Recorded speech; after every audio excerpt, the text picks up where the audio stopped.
Okay, Sam, honest question. Have you ever wondered what the animals actually do once the zoo gates close? Oh, all the time. People think they just sleep, but let's be real. Some of them throw wilder parties than we do. Facts. I caught the flamingos last week doing synchronized neck stretches like it was a dance-off. I swear they had choreography. Not surprised. You ever seen a flamingo yoga circle? Pure chaos and elegance. But seriously, once the sun sets, zoo animals shift into a completely different mode. Right? That's what we're diving into today, the after-hours animal antics that most visitors never see. And trust us, it's not just sleeping and snoring. Let's start with the big cats. Lions and tigers might nap all day like oversized house cats, but when night hits, that's when they come alive.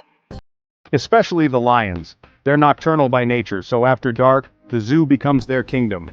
You'll hear roars echo across the enclosures like they're having a late-night group chat. And those roars aren't random. They're actually checking in with each other, establishing territory, bonding, or sometimes just flexing. Meanwhile, over in the primate section, total drama.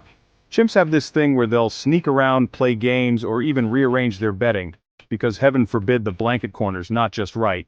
Oh, and don't forget Marvin the capuchin. Last week he picked the lock on his snack box and handed out mangoes like some kind of monkey Robin Hood. Absolute legend. But let's not ignore the quiet masterminds, the elephants. They stay up late communicating with low rumbles, like below human hearing level rumbles. It's wild. They literally whisper to each other across the zoo while we're out here thinking they're just chilling. Plotting world peace, probably. And then there's the sneaky stuff. The reptiles, especially snakes, they become way more active. Ever seen a python decide 3 a.m. is the perfect time for a full-on slither workout? Worse, I walked in once and saw two tortoises racing. Well, as much as tortoises can race, it was still the most drama I've ever seen at 2 a.m. So what does this say about animals, and maybe even us? I think there's a little reminder here that nature doesn't just follow our rules. Exactly.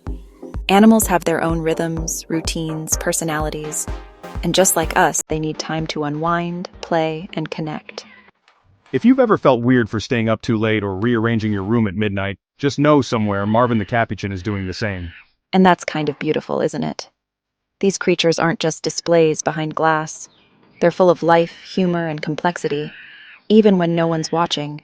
So next time you visit a zoo, remember, when the lights go out, the real party starts. You just might not get the invite.